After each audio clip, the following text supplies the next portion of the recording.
Hello everyone, एक बार फिर से आप सभी का स्वागत है। और आज के इस वीडियो में हम परसेंटेज जो हमारा टॉपिक चल रहा है प्रतिशत वाला, उसमें हमने टाइप 6 पढ़ लिया है। यानी कि टाइप 6 में हमने एक क्वेश्चन किया है, उसके और जो रिमेनिंग क्वेश्चन है, जो शेष प्रश्न है, वो हम आज करेंगे। इस टाइप 6 के साथ आज हम टाइप 7 भी पढ़ेंगे और ये टाइप 7 हम खत्म करने के बाद इस प्रतिशत के अंदर सिर्फ 3 टाइप और शेष रहेंगे। यानी कि कुल मिला के आपके टाइप 10 तक प्रतिशत में हैं। तो वो 10 जो टाइप है वो करने के बाद हमारा प्रतिशत चैप्टर जो चल रहा है ये ख़त्म हो जाएगा। लगभग शनिवार तक हम इसको ख़त्म कर देंगे। उसके बाद हम कोई दूसरा टॉपिक उठाएंगे जो कि परसेंटेज से ही लिंक होना चाहिए। वो हो सकता है प्रॉफिट एंड लॉस हम लोग पढ़ें, या SICI जो चक्रवर्ती ब्याज है, साधारण ब्याज है, वो पढ़ें। आप लोग जैसा कम्युनिटी पोस्ट में अपना रिस्पॉन्स करेंगे, अपना वोट करेंगे, उसके आधार पर हम लोग अगला टॉपिक शुरू कर देंगे। ठीक है, क्योंकि दोनों में से कुछ भी टॉपिक पढ़ो, बात एक ही है। फिर भी आपको जो भी पढ़ना है आप उसके ऊपर वोट कर देंगे। जिस पे ज़्यादा वोट आएंगे वो टॉपिक हम लोग पहले शुरू करेंगे, फिर उसके बाद दूसरा टॉपिक पढ़ लेंगे। तो चलिए क्वेश्चन शुरू करते हैं। ऐसा ही प्रश्न जो अभी हम लोग करने वाले हैं ना, ये पहला प्रश्न, ऐसा ही प्रश्न हमने टाइप 6 का जो वीडियो आया था पहले, इससे जस्ट पहले छोटा वीडियो था वो 6 या 7 मिनट का, उसमें हमने एक ही प्रश्न को समझा था।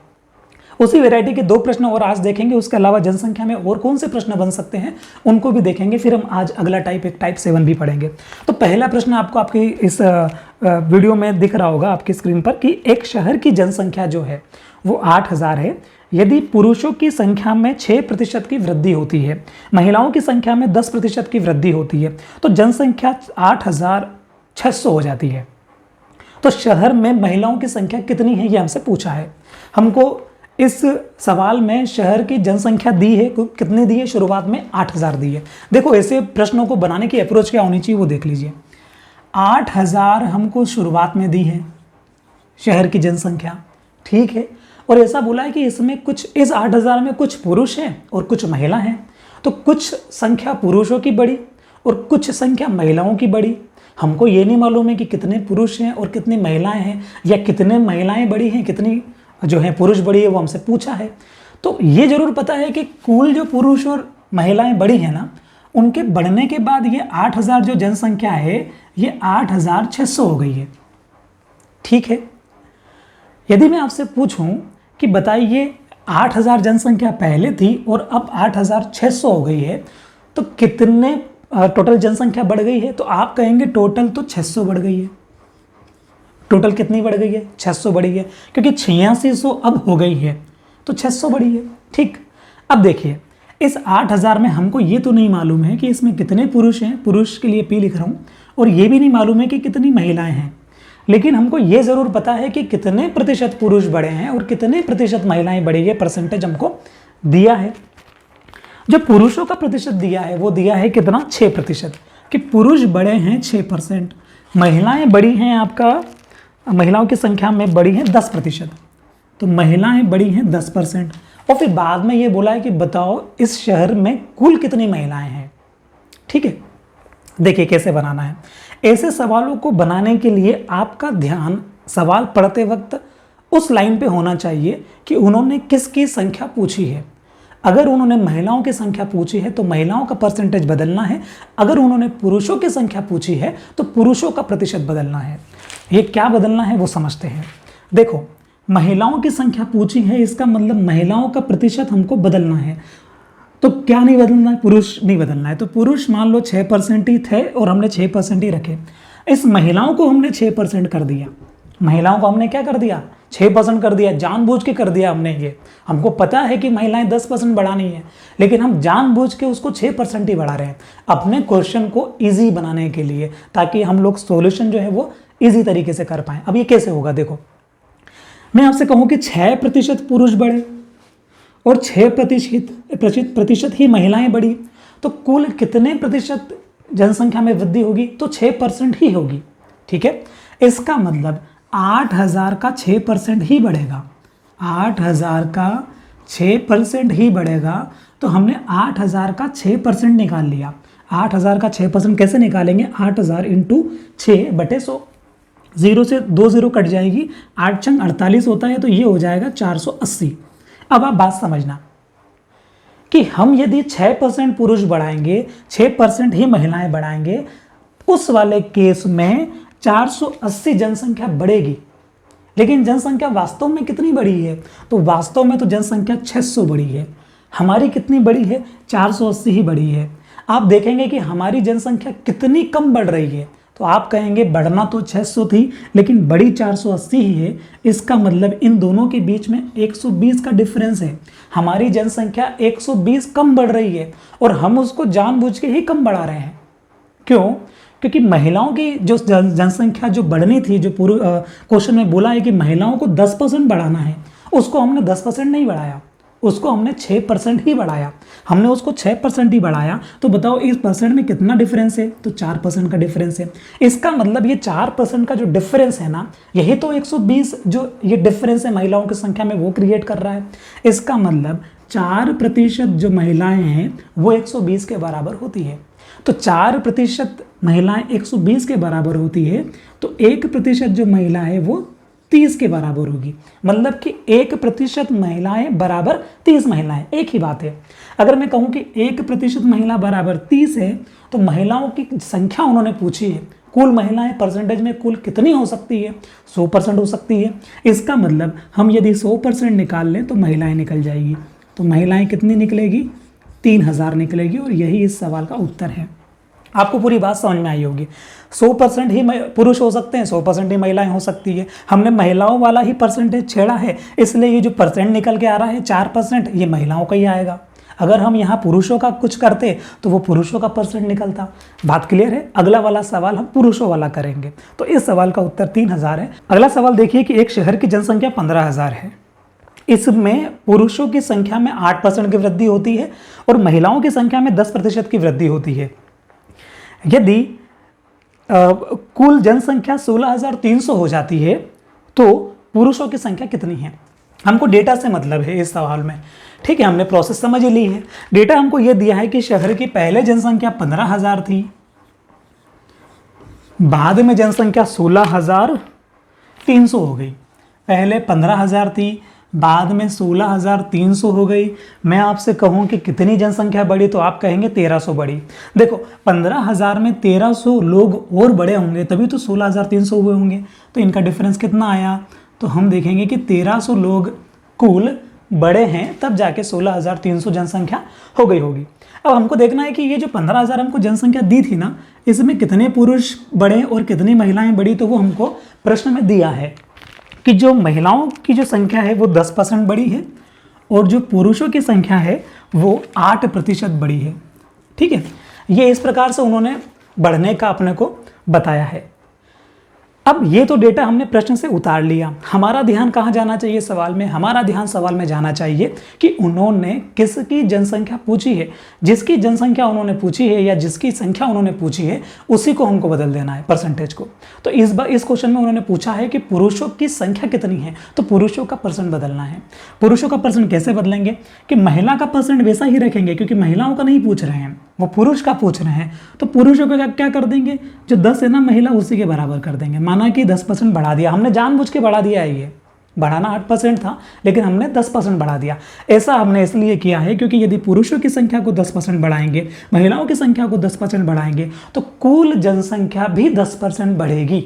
ऐसा ही होता है। ठीक है, तो 15000 का 10% बढ़ना चाहिए। कितना होता है 10%, वो हम निकालेंगे। तो 15000 का 10% निकालने के लिए 10/100 करेंगे 15000 में, तो 2 0 से 2 0 कट जाएंगी। कितना आ जाएगा? 1500 आ जाएगा। यदि पुरुष भी 10% बढ़ते, महिला भी 10% बढ़ती, उस केस में 1500 लोग कुल बढ़ जाते। वास्तविकता में प्रश्न में कितने बढ़े हैं? 1300 ही बढ़े हैं। हमारे कितने बढ़ गए हैं? 1500 बढ़ गए हैं। उनके बढ़ गए हैं 1300। कितने ज़्यादा बढ़ गए हमारे? आप कहेंगे हमारे 200 ज़्यादा बढ़ गए। बढ़ना 1300 ही है प्रश्न के अनुसार, लेकिन बढ़ गए 1500, 200 ज़्यादा बढ़ गए। मैं आपसे पूछूं कि 200 हमारे ज़्यादा क्यों बढ़ रहे हैं, तो आप कहेंगे 200 ज़्यादा इसलिए बढ़ रहे हैं क्योंकि पुरुषों की संख्या को तो 8% ही बढ़ाना था, जबकि हमने 8 के बजाय 10% बढ़ा दिया। तो हमने कितना परसेंट ज़्यादा बढ़ा दिया? तो आप कहेंगे 8 बढ़ाना था, 10% बढ़ा दिया, इसका मतलब हमने 2% ज़्यादा बढ़ा दिया। ये 2% ज़्यादा बढ़ाने से क्या हो रहा है? ये 2% ज़्यादा बढ़ाने से ये 2% जो है ना, ये 200 का डिफरेंस पैदा कर रहा है। तो ये 2% चूंकि पुरुषों का है और ये संख्या भी 2% की जो बढ़ेगी ना, ये पुरुषों की ही आएगी। तो 2% बराबर 200 होता है। तो कुल पुरुष कितने हो सकते हैं? तो कुल पुरुष 100 हो सकते हैं। तो कुल पुरुष यदि 100 हो सकते हैं तो 2% बराबर अगर 100 होता है तो 200 होता है तो 1% बराबर निकल के आ जाएगा 100। यदि 1% बराबर 100 होगा तो कुल पुरुष जो है वो 100% हो सकते हैं। इसलिए पुरुषों की कुल जो संख्या होगी वो हो जाएगी 10,000। ये बात आपको समझ में आई होगी। हमने 100 में इस 100 का गुणा किया तो वो 10,000 आ गया। ठीक है, तो इस प्रकार के सवाल आप बना सकते हैं। इस मेथड से बड़े आराम से बन जाएंगे। यदि हम बुक के पीछे दिए गए सॉल्यूशन पे जाएंगे तो वो एक्स वाला सॉल्यूशन है जो कि बहुत ही बड़ा है। उसके अलावा मुझे इससे बेस्ट मेथड नहीं लगी है, बहुत ढूंढी लेकिन नहीं लगी है, तो ये बेस्ट है। ठीक है, अब हम अगला सवाल करते हैं। अब हम 2 सवाल और करेंगे इस टाइप में। ये 2 सवाल जो है ना, ये रेगुलर सवाल है। मतलब कि किसी भी परीक्षा में मान लो कि जो एग्जामिनर है, जो पेपर बना रहा है, उसको कुछ भी नहीं मिल रहा है तो वो इन्हीं प्रश्नों को उठा के पूछ लेता है। तो हमको ये भी प्रश्न बनाना आना चाहिए। ठीक है, आसान है लेकिन फिर भी हमको पढ़ना है और हमको ये प्रश्न बनाना आना चाहिए। हमारे नोट्स में एटलीस्ट ये प्रश्न होना चाहिए। ठीक, तो हाँ, आप सवाल पढ़िए। देखिए, सवाल दिया है कि एक शहर की जनसंख्या 64,000 है। यदि इसमें 10% वार्षिक दर से वृद्धि होती है तो 3 वर्ष के बाद जनसंख्या कितनी होगी? इस सवाल को बनाने का आपको अप्रोच समझना है। ठीक है, 2 सवाल हम लोग करेंगे और दोनों में अप्रोच अलग अलग रहेगी। मैं जनसंख्या को पॉपुलेशन यानी कि P से डिनोट कर रहा हूँ। तो आपका जो पहला सवाल जो है ना, वो है उसमें जनसंख्या आपको दी है, जो वर्तमान जनसंख्या दी है वो 64,000 दी है। और आपको जो रेट दी है ना, जो रेट से बढ़ रही है 10% दी है। 10% को आपको रेट दी है। और जो समय दिया है, आपसे बोला है कि ये बताओ कि 3 साल के बाद, ये बाद वाला सवाल है। ठीक है, और इसी के साथ हम एक और सवाल करेंगे। दोनों को समझेंगे तो जो हम समझना चाहते हैं वो हमको इजीली समझ में आएगा। इसलिए हम दोनों सवाल को साथ में बनाते हुए चलेंगे। तो ये सवाल है कौन सा वाला? बाद वाला, 3 साल बाद वाला। 3 साल, 2 साल, 4 साल, 5 साल, कितने भी साल के बाद वाला सवाल पूछ सकते हैं एग्जाम में। एक और सवाल देखो, आपको दिख रहा होगा। एक शहर की जनसंख्या 78,400 है, 78,400 है। यदि इसमें 12% वार्षिक दर से वृद्धि हुई हो तो 2 वर्ष पहले शहर की जनसंख्या कितनी थी? इन्होंने क्या पूछा है? पहले पूछा है। ये 2 साल पहले की बात कर रहे हैं। इस सवाल में जो पॉपुलेशन दी है वो दी है 78,400। किस रेट से बढ़ रही है ये बढ़ रही है 12% की दर से बढ़ी है। 12% की दर से बढ़ी है। और इसमें जो समय है वो बोला है कि 2 साल पहले। आप बात समझना, दोनों सवालों में अंतर क्या है? वो वर्तमान जनसंख्या है, उसमें 3 साल के बाद की जनसंख्या पूछ रहे हैं। तो जो उत्तर आएगा वो 64,000 से बड़ा आएगा, क्योंकि 3 साल आगे चलना है हमको। ठीक, ये वाला जो सवाल है ना, इसमें अपने को 78,400 जनसंख्या दी है और ये बोला है कि 78,400 जनसंख्या जो है ना, ये बढ़ते बढ़ते आई है 12% की रेट से। तो ये बताओ कि 2 साल पहले कितनी थी? आप पूरी बात समझ गए होंगे। अब देखो इस सवाल में क्या करना है।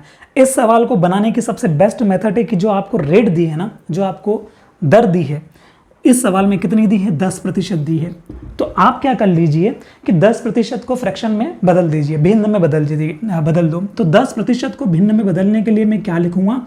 10/100 लिखूंगा। बात क्लियर है? 10% को क्या लिख सकते हैं? 10/100 लिख सकते हैं। यहाँ से क्या होगा? 0 से ये 0 कट जाएंगी। अब तो कुछ कट ही नहीं सकता। तो फाइनली ये कितना आया? ये आ गया 1/10। इतनी बात क्लियर है? आगे इसका देखते हैं। इसमें दी है 12% की रेट। 12% को यदि मैं फ्रैक्शन में बदलूंगा, भिन्न में बदलूंगा, तो मुझे 12% को सबसे पहले 12/100 लिखना पड़ेगा।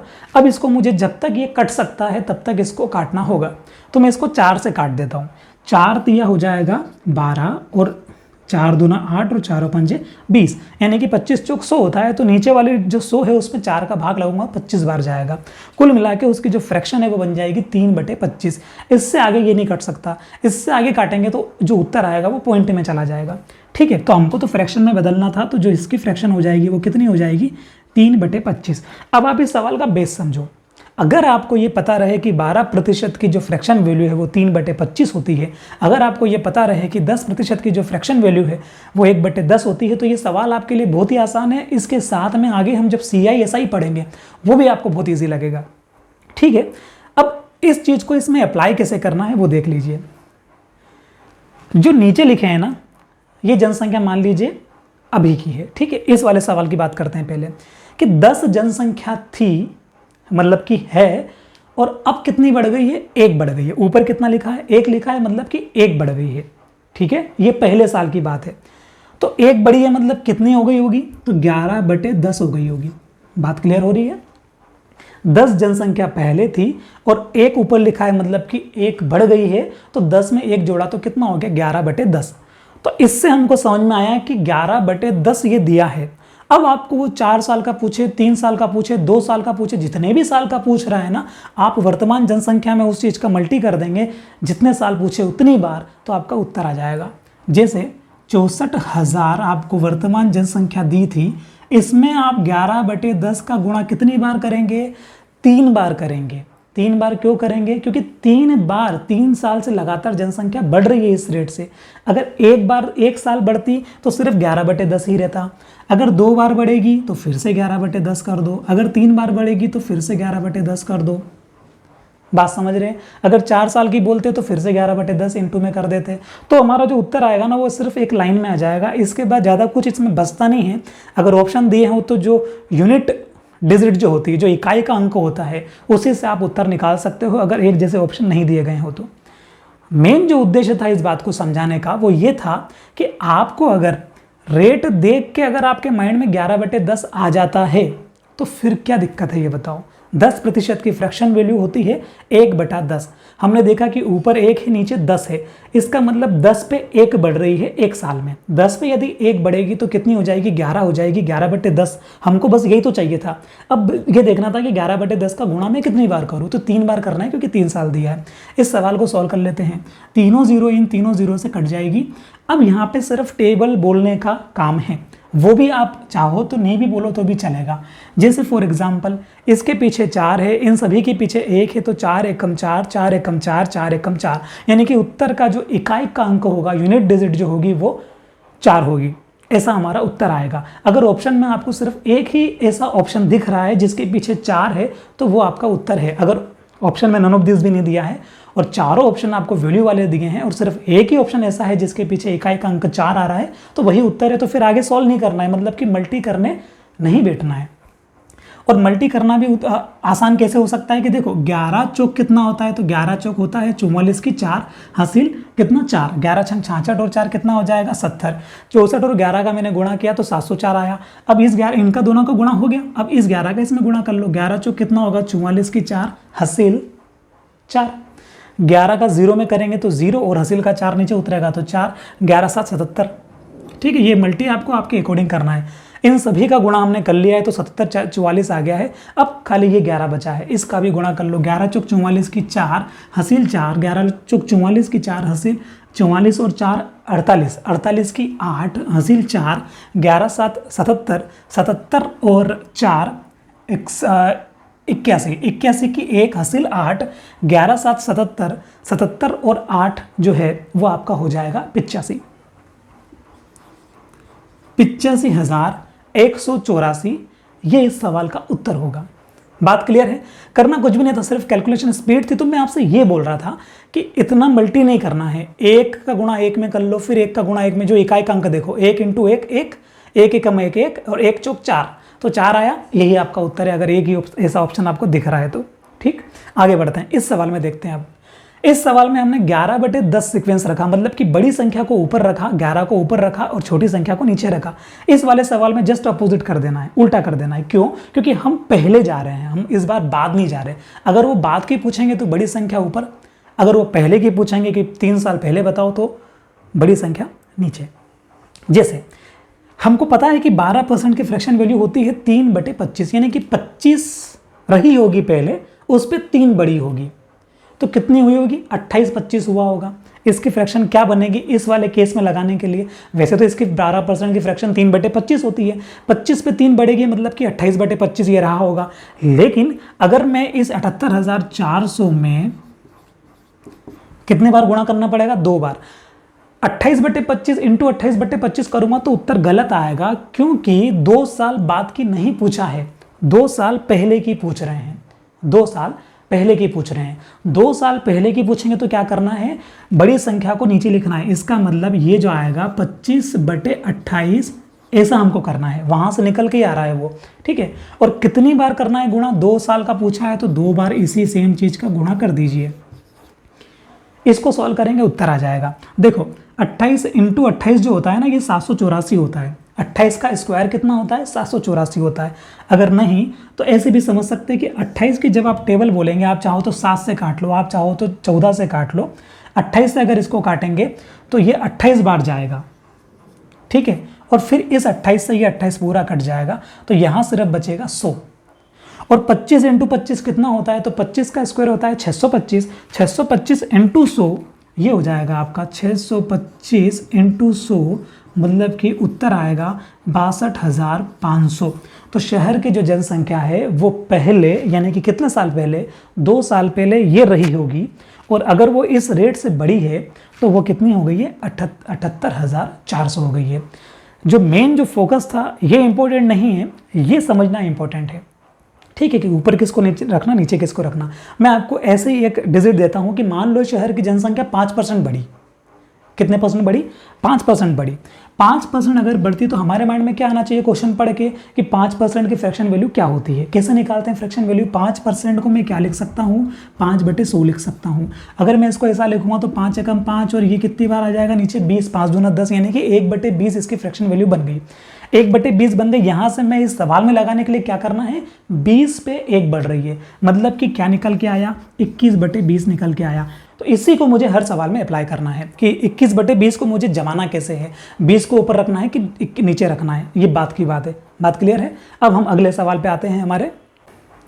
अब शुरू करते हैं अगला टाइप 7, जो कि चुनाव के ऊपर जो प्रश्न आते हैं उसके ऊपर आधारित है।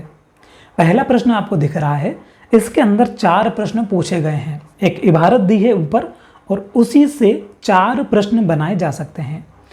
सवाल यह है कि एक चुनाव में 2 उम्मीदवारों ने भाग लिया, उनमें से एक को 60% मत मिले और वह 1600 मतों से जीत गया। एक चुनाव हो रहा था, उसमें 2 कैंडिडेट आपस में चुनाव लड़े और एक व्यक्ति को 60% वोट मिले और वो कितने वोट से चुनाव जीता, वो जीता 1600 वोट से। फिर 4 क्वेश्चन पूछ लिए हैं कि बताइए, पहला जो आपसे पूछा है वो पूछा है कि दूसरे उम्मीदवार को कितने वोट मिले, दूसरा प्रश्न पूछा है कुल कितने वोट डाले गए, तीसरा प्रश्न पूछा है कि पहले उम्मीदवार और दूसरे उम्मीदवार के मतों में कितना अनुपात है, और चौथा प्रश्न पूछा है कि पहले उम्मीदवार को कितने वोट मिले। सवाल को बनाते हैं। देखो, हमको ये समझना है इस सवाल को बनाने के लिए कि कोई भी चुनाव होता है उसके अंदर प्रतिशत की अगर बात करें तो कुल कितने प्रतिशत वोट डाले जा सकते हैं, तो आप कहेंगे कुल 100% वोट डाले जा सकते हैं। तो 100% वोट एक चुनाव में डाले जा सकते हैं। इस 100 में से जो एक उम्मीदवार है, उम्मीदवार नंबर फर्स्ट उसको बोल सकते हैं, इसमें से जो पहला उम्मीदवार है उसको 60% वोट मिले हैं, ठीक है। और जो दूसरा उम्मीदवार है उसको कितने मिले होंगे, मैं आपसे कहूँ कि कुल वोट 100 हैं और 100 का 60% पहले उम्मीदवार को मिले हैं, तो 100 का 60% तो 60 ही होगा। इसका मतलब 60 वोट किसको मिले होंगे, या 60% वोट पहले वालों को मिले होंगे, तो दूसरे वाले को 40% वोट मिले होंगे। इसमें तो आपको कोई डाउट होगा ही नहीं। अब क्या बोल रहे हैं, अब ये बोल रहे हैं कि जो पहला उम्मीदवार है वो 1600 वोट से जीत गया है। तो ये तो स्पष्ट बात है कि अगर वो फर्स्ट वाला जो है उसको ज़्यादा वोट मिलेंगे, 60% वोट मिलेंगे, तो वो जीत जाएगा। कितने वोट से जीता है, 1600 वोट से जीता है। अगर हम इस केस पे बात करें कि अगर 60 वोट इसको मिल जाए, 40 वोट इसको मिल जाए, तो आप ये बताइए कि ये पहला वाला जो उम्मीदवार है ये इससे कितने वोट से जीत गया है। तो आप बोलेंगे ये तो 20 वोट से जीत गया है, है ना, इसको 60 मिले हैं, उसको 40 मिले हैं। कोई हमसे पूछेगा कि बताओ ये कितने वोट से जीता है, तो हम क्या कहेंगे, ये 20 वोट से जीत गया है, क्योंकि 60 और 40 का डिफरेंस कितना होता है, 20 ही होता है। तो ये 20 वोट से जीता है, जबकि वो बोल रहे हैं कि 1600 वोट से जीता है। बात क्लियर हो रही है? 20 वोट से ये जीत रहा है, हमने जो माना है उसके अनुसार, लेकिन प्रश्न के अनुसार वो 1600 वोट से जीता है, तो 20 बराबर 1600 निकल जाएगा। ठीक है, अगर 20 यूनिट की वैल्यू 1600 होगी, तो मैं आपसे कहूं कि 1 यूनिट की वैल्यू बताओ, तो आप कैसे बताएंगे, इस 20 का 1600 में भाग लगा देंगे। तो अगर आप 1600 में 20 का भाग लगाएंगे तो आपको 1 यूनिट की वैल्यू पता लग जाएगी। 1 यूनिट की वैल्यू जो है वो आपके सामने आ जाएगी, कितनी, 0 से ये 0 कट जाएगी और 80 आपको पता लग जाएगी। ठीक है, वो देखते भी पता लग रही है, लेकिन फिर भी हमने सॉल्व करके क्या निकाल लिया है, 1 यूनिट की वैल्यू कितनी निकल गई है, 80 निकल गई है। इतना सब कुछ करने के बाद इस सवाल में वो जो कुछ भी पूछेंगे हम आंसर दे पाएंगे। ठीक, देखिए पहला सवाल उन्होंने क्या पूछा है, उन्होंने ये पूछा है कि दूसरे उम्मीदवार को कितने वोट मिले हैं। ए वाला जो आपसे पूछा है उसका जवाब हम यहाँ पे लिख देंगे, दूसरे वाले उम्मीदवार को कितने वोट मिले हैं। आप मुझे बताइए, पहले वाले को 60 मिले हैं, दूसरे वाले को 40 मिले हैं, तो दूसरे वाले को 40 मिले हैं, इसका मतलब 40 यूनिट में कितने वोट होते हैं वो हमको पता करना है। 1 यूनिट में कितने वोट होते हैं, 80 वोट होते हैं। अगर 1 यूनिट की वैल्यू 80 है तो 40 यूनिट की वैल्यू कितनी होगी, तो आप कहेंगे 40 और 80 आपस में गुणा हो जाएंगे, तो इसका उत्तर निकलेगा 3200। बात क्लियर हो रही है? हमको 40 बराबर क्या है ये पता करना है, तो हमने 40 1 बराबर 80 होता है, इसलिए हमने 40 में 80 का गुणा कर लिया, तो हमको पहला वाला उत्तर मिल गया। दूसरा देखते हैं, दूसरा पूछा है हमसे कि कुल कितने वोट डाले गए। अब आप मुझे बताइए कुल कितने वोट हैं, तो कुल तो 100 वोट है, कुल 100 वोट डाले गए, इसका मतलब 100 यूनिट की वैल्यू कितनी है वो हमको पता करनी है। 1 यूनिट की वैल्यू 80 होती है, तो 100 यूनिट की वैल्यू कितनी होगी, तो 1 बराबर 80 होगा, तो 100 बराबर क्या होगा, दोनों का आपस में गुणा कर लेंगे। 80 का अगर मैं 100 में गुणा करूंगा तो कितना उत्तर आएगा, 8000। यही इस दूसरे वाले सवाल का उत्तर है जो हमसे पूछा है। ठीक है, तीसरा वाला सवाल देखो, इसको चलो तीसरे वाले को हम बाद में करेंगे, पहले हम ये वाला कर लेते हैं। चौथा वाला पूछा है पहले उम्मीदवार को कितने वोट मिले। पहले उम्मीदवार को कितने वोट मिले, 60, यानी कि 60 यूनिट की वैल्यू अगर मैं निकाल लूं तो मुझे पता पड़ जाएगा कि पहले वाले को कितने वोट मिले हैं, क्योंकि पहले वाले को 60 ही वोट मिले हैं जो हमने माना है उसके अनुसार। तो 1 यूनिट की वैल्यू 80 होती है, तो 60 यूनिट की वैल्यू कितनी होगी, तो 80 और 60 दोनों का गुणा कर लेंगे। 8 छंग कितना होता है, 48, यानी कि 4800। बात क्लियर हो रही है? सॉरी, यहाँ पे लिखना है ना 4800। तो डी वाले का जो आपसे पूछा है उसका उत्तर कितना आएगा, 4800। आप क्रॉस चेक भी करेंगे तो 8000 में से 3200 घटाएंगे तो 4800 आएगा, 4800 3200 को जोड़ेंगे तो 8000 आएगा। अब जो आपसे ये तीसरा वाला सी वाला जो पूछा था ना, इसमें तो ये कुछ करना ही नहीं है। जब ऐसा सवाल आ जाए ना, बड़ा सा सवाल आपको इस प्रकार का दे दे और फिर बोले कि इन दोनों के बीच में रेशो बताओ। उन्होंने क्या बोला है कि पहला वाला उम्मीदवार और दूसरे वाले उम्मीदवार के बीच में रेशो निकालो। कैसे निकाल सकते हैं, पहले वाले उम्मीदवार को प्रश्न के अनुसार 60% वोट मिले हैं। अगर 60% वोट पहले वाले को मिले हैं तो ये स्वाभाविक बात है कि जो दूसरा वाला उम्मीदवार होगा उसको 40% वोट मिले होंगे। ठीक है, एक को 60% मिलेंगे तो दूसरे को 40% मिलना स्वाभाविक बात है, क्योंकि कुल परसेंट कितना होता है, 100% होता है। बस इन दोनों का ही रेशो निकल जाएगा, परसेंट से परसेंट कट जाएगा और इसको 20 से काट लो, 20 या 60 और 20 दूना 40, तो ये रेशो कितना निकल के आया, 3:2। तो इस वाले सवाल का उत्तर हो जाएगा 3:2। ऐसे भी निकाल सकते थे क्वेश्चन को पढ़ के, और हमने जो ये सेट किया है इसमें भी तो यही आ रहा है कि पहले वाले को हमारे अनुसार 60 वोट मिले हैं और हमारे अनुसार दूसरे वाले को 40 वोट मिले हैं। इनका रेशो निकालोगे तब भी इसी फॉर्मेट में जाएंगे, जमेगा। अगर पहले वाले को जो वोट मिले हैं, कितने वोट कौन सा पूछा था, पहले वाले का ये है, अगर 4800 और 3200 का रेशो निकालोगे आप तब भी आपको यही रेशो मिलने वाला है। कौन सा, 3:2, क्योंकि पहले वाले को 4800 वोट मिले हैं, दूसरे वाले को 3200 वोट मिले हैं। दोनों का रेशो निकालेंगे तो भी 16 तिया कितना होगा, 16 तिया 48 होगा और 16 दूना 32 होगा। 0 से 0 तो वैसे भी कट जाएगी, तो भी आंसर 3:2 आएगा। तो अनुपात वाला सवाल जो है वो हम परसेंट से ही देख के माइंड में कर सकते हैं। ठीक है, तो इस वाले सवाल से हमने कितने प्रश्न बनाए, 4 प्रश्न बनाए। अब हम एक आखिरी सवाल करते हैं और फिर क्लास को खत्म करते हैं। दो उम्मीदवारों के बीच हुए चुनाव में एक उम्मीदवार कुल वैध वोटों का 55% प्राप्त करता है, कुल मतों के 20% वोट अवैध थे। यदि कुल वोटों की संख्या 7500 है तो दूसरे उम्मीदवार को प्राप्त वैध वोट कितने हैं। सवाल ये है कि दो व्यक्ति चुनाव लड़ रहे हैं आपस में, उसमें क्या है कि उसमें एक जो व्यक्ति है फर्स्ट वाला, उसको जो वैलिड वोट हैं, कुल जो वैलिड वोट हैं उसका 55% मिला है।